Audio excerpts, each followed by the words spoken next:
Hello student, today we continue our chapter component of food.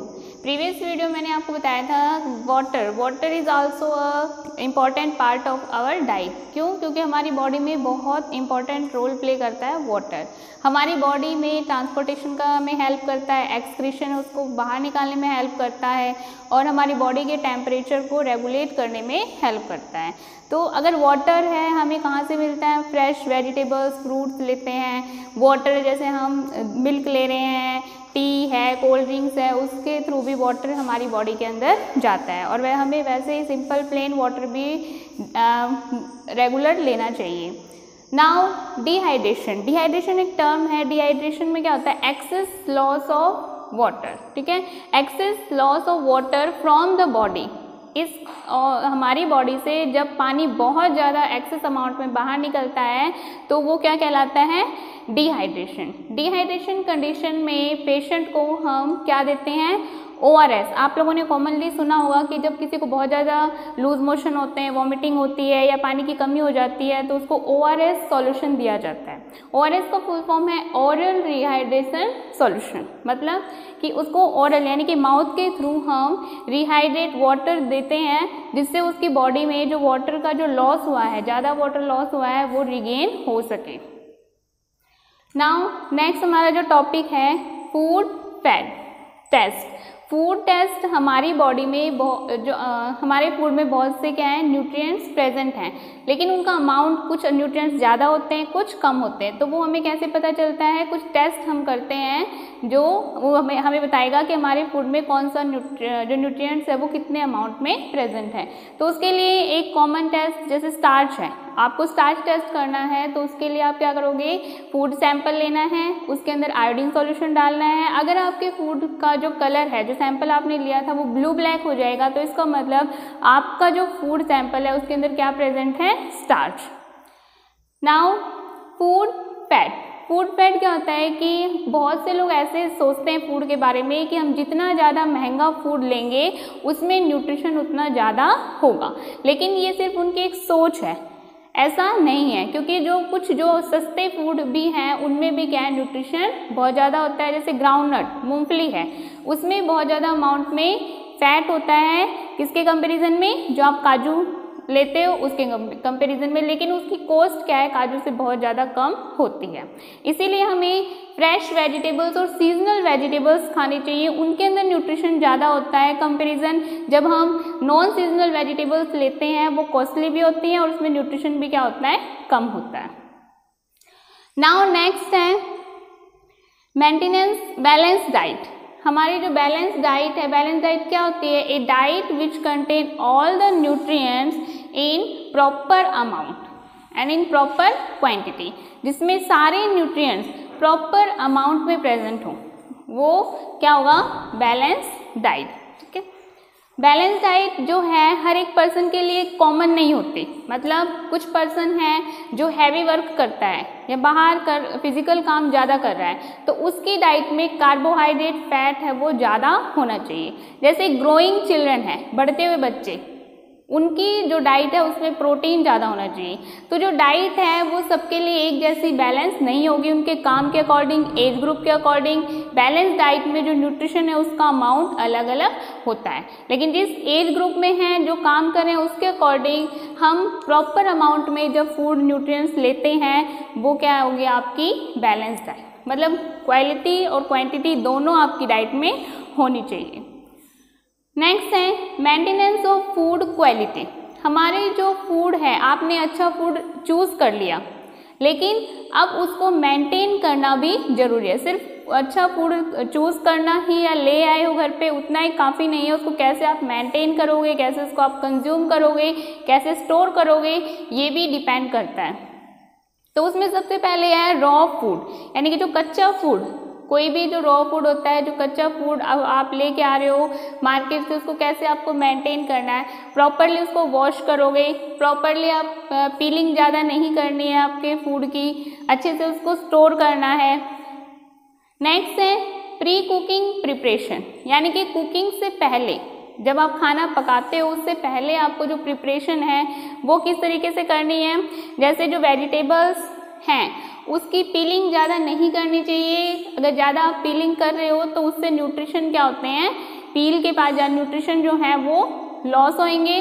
दूसरा, आप जैसे दाल है, राइस है, उनको आप वॉश करते हो कंज्यूम कुकिंग से पहले, लेकिन आप उसको ज़्यादा वॉश नहीं करोगे। ओवर वॉशिंग से उसके जो न्यूट्रिएंट्स हैं वो पानी में डिज़ोल्व होके निकल जाएंगे। एंड नेक्स्ट, आप कई बार क्या होता है, कुछ जैसे आप छोले हैं, राजमा है, उसको क्या करते हैं, सोक करके पानी में भिगो के आप रखते हो बनाने से पहले। तो प्लीज़ जो हम सोकिंग करने के बाद जब उसको हम बॉईल करते हैं तो जो सोक किया हुआ वाटर है उसको आपको फेंकना नहीं है, क्योंकि वो पूरी रात उसमें रहता है तो उसके जो न्यूट्रिशन है उसके अंदर पानी के अंदर चले जाते हैं। तो जब आप बॉईल करते हो तो उसी वाटर को आप यूज़ करोगे। पहले उसको वॉश करके फिर उसको सोक करना चाहिए ताकि आप वही वाटर यूज़ कर सको। नेक्स्ट है कुक्ड फूड। जब आप फूड को हम कुक करते हैं ताकि वो इजीली डाइजेस्ट हो जाए, खाने में उसका टेस्ट आए, इसीलिए कुकिंग की जाती है फूड की। लेकिन अगर आप गलत तरीके से कुकिंग कर रहे हो, ओवर कुक कर रहे हो, तो फूड के न्यूट्रिशन है वो चले जाते हैं। कुकिंग के जो मेथड्स हैं जैसे स्टीम कुकिंग है, प्रेशर कुकर में कुक करना या बेकिंग करना, पफिंग करना, ये मेथड अगर आप चूज़ करते हो तो उससे कम न्यूट्रिशन लॉस होगा। नाउ नेक्स्ट टॉपिक है हमारा डेफिशिएंसी डिजीज़। डेफिशिएंसी डिजीज़ क्या होती हैं, वो डिजीज़ जो न्यूट्रिशन की कमी से, हमारे फूड में हम प्रॉपर डाइट नहीं ले रहे हैं, कोई ना कोई न्यूट्रिशन अगर लैक कर रहा है तो उससे क्या होगा, डेफिशिएंसी, कोई ना कोई जो डिजीज़ है वो हमारी बॉडी में होगी, वही क्या कहलाती हैं, डेफिशिएंसी डिजीज़। माल न्यूट्रिशन क्या होता है, वो न्यूट्रिशन जिसमें न्यूट्रिएंट्स वो की कमी होती है, वो क्या होगा, माल न्यूट्रिशन। माल न्यूट्रिशन की वजह से क्या है, जो चिल्ड्रंस हैं या कोई भी है, अगर वो प्रॉपर डाइट नहीं ले रहा, न्यूट्रिशन उसमें नहीं है, तो उसकी वजह से क्या होती है, डिजीज़ होती हैं। डेफिशिएंसी ऑफ प्रोटीन, प्रोटीन की वजह से क्वाशोरकर डिजीज़ होती है, जो 6 मंथ से लेकर 3 ईयर के जो बच्चे हैं उनमें ये डिजीज़ पाई जाती है। मेनली जो पुअर रीजन है जहाँ पर बच्चों को proper diet, proper protein nutrition नहीं मिलता, उसमें उनमें ये डिजीज़ मिलती है। Deficiency of protein and carbohydrate, यानी कि वो न्यूट्रिशन जिसमें कार्बोहाइड्रेट और प्रोटीन दोनों की कमी है, इसको हम क्या बोलते हैं, protein energy mall nutrition, PEM। It is common among infant, मतलब जो छोटे बच्चे होते हैं, जो बेबी होते हैं, बॉर्न होते हैं 6 मंथ के अराउंड, उनमें ये डिजीज़ ज़्यादा पाई जाती है। और डिजीज़ कौन सी है, मैरस्मस, जिसमें क्या होती है, बॉडी है वो वीक हो जाती है और ज़्यादा वीकनेस की वजह से मेंटल ग्रोथ भी रुक जाती है।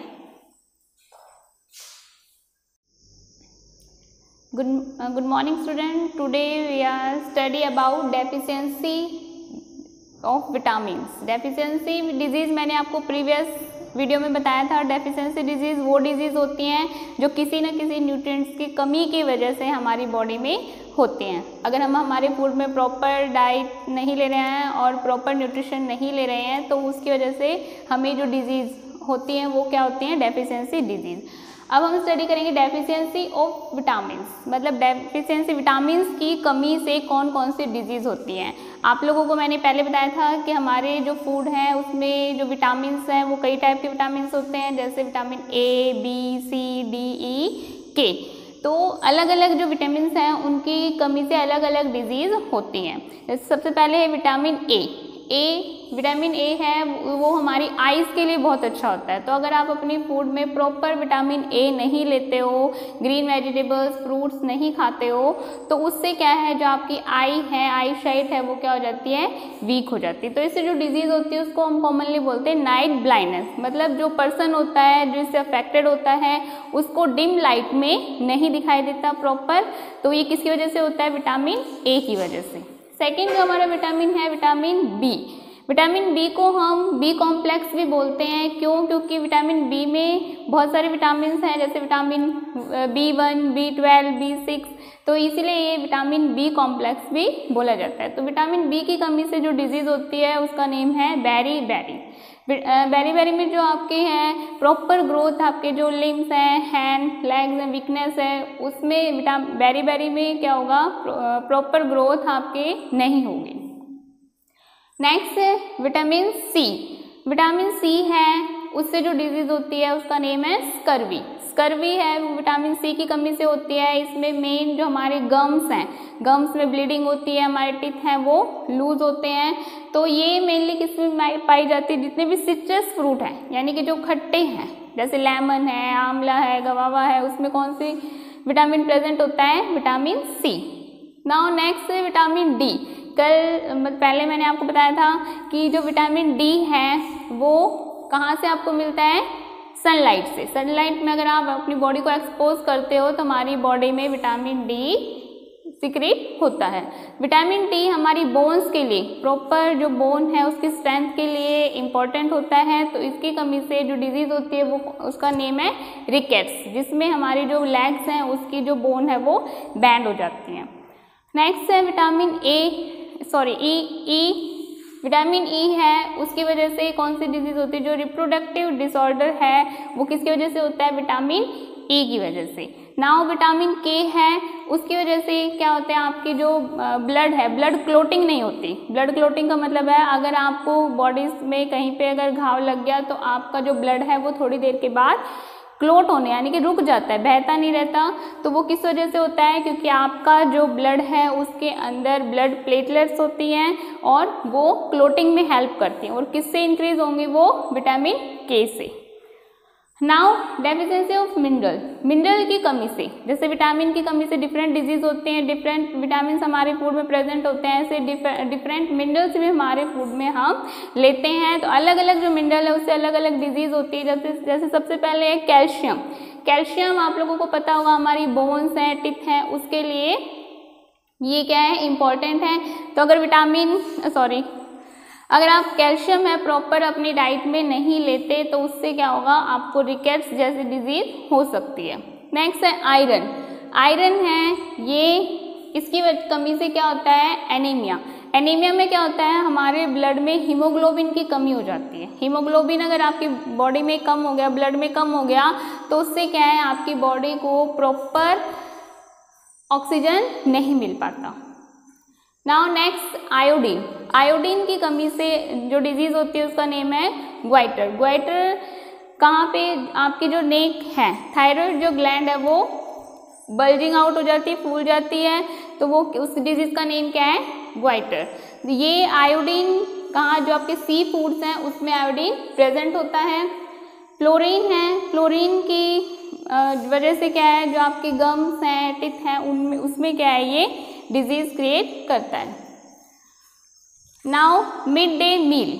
मिड डे मील क्या है, मिड डे मील एक स्कीम है जो हमारी गवर्नमेंट ने लॉन्च की थी, कब, 28 नवंबर 2001 में। और किसके अंदर थी ये scheme, under integrated child development scheme.